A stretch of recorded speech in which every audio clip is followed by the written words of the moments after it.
अस्सलाम वालेकुम नाज़रीन, अवां ॾिसी रहिया आहियो समाचार न्यूज़। आऊं आहियां मोर चांडियो। अवां खे ॾींदासीं हिन वक़्त जी अहम ख़बर।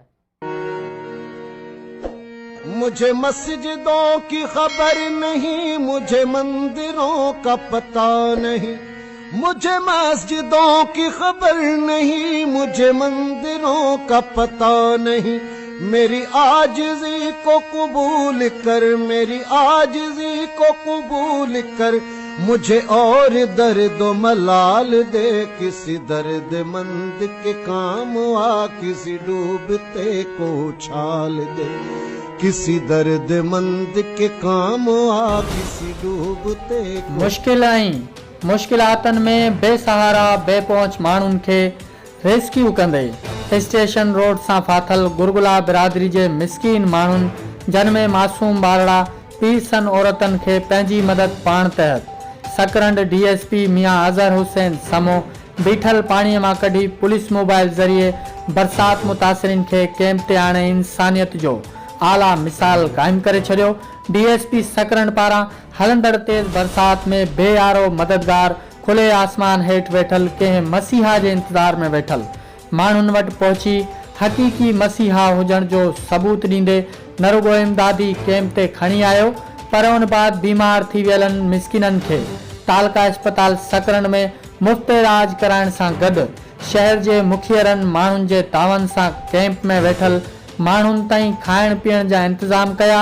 हिन समूरी सरगर्मियुनि ते हू छा थो चवे, अचो त ॿुधूं। बुनियादी सिक्योरिटी आहे त जेकॾहिं को बि माण्हू को बि फ़र्द कंहिं तकलीफ़ में या कंहिं आफ़त में मुब्तला आहे त उनखे पंहिंजे फस आहिर रेस्क्यू करणु असांजो बुनियादी फ़र्ज़ु आहे।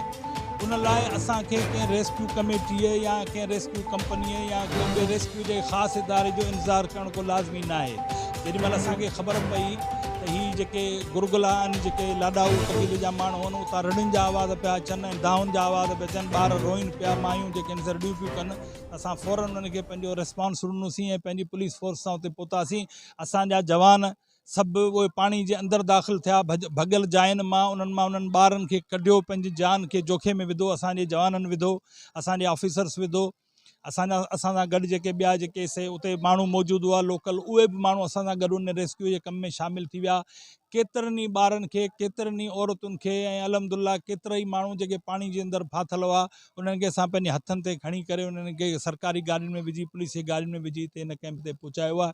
ऐं उन्हनि जी परघोर सार संभाल रहण जे लाइ हिते जा जेके मुखियर हज़रात आहिनि उन्हनि खे बि असीं बार बार अपीलूं करियूं पिया, जंहिंमें सभ खां वॾो जेको सो किरदारु असांजी हिंदू पंचायत मुखी कृष्ण साहिब जिन जो आहे।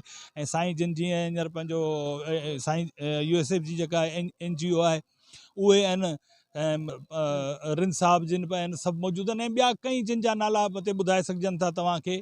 त उहे सभु जेके अथनि उन्हनि जो सहकार, हिननि जो खाधो, हिननि जो पाणी, साफ़ु पाणी, दवाऊं ऐं उनखां अलावा फ्रूट कन्फेक्शनरी जा आइटम्स जेके आहिनि ॿारनि जे लाइ, उन्हनि जे लाइ ऐं जिन खे इलाज जी ज़रूरत आहे उन्हनि खे असां अस्पताल रेफर करायूं पिया। ऐं बुनियादी तरह सां हीअ सॼो सिर्फ़ु सकरंड जो मसइलो न, ओवरऑल सॼी सिंध जो मसइलो आहे। ऐं आउं गुज़ारिश कंदुसि सिंध जे सॼी सिंध पुलिस जे पुलिस ऑफिसर्स खे ऐं जवाननि खे त तव्हीं सभु हिन में बग़ैर कंहिं मतिलबु लालच ऐं लोभ जे, बग़ैर कंहिं मक़सद जे हिन रेस्क्यू जे कम में तव्हां हिसो वठो। इंशाअल्लाह अल्लाह साईं असांखे। DSP सकरंड मियां अज़हर हुसैन समो जे हिन अमल ते सच समाचार सलाम पेश करे थो।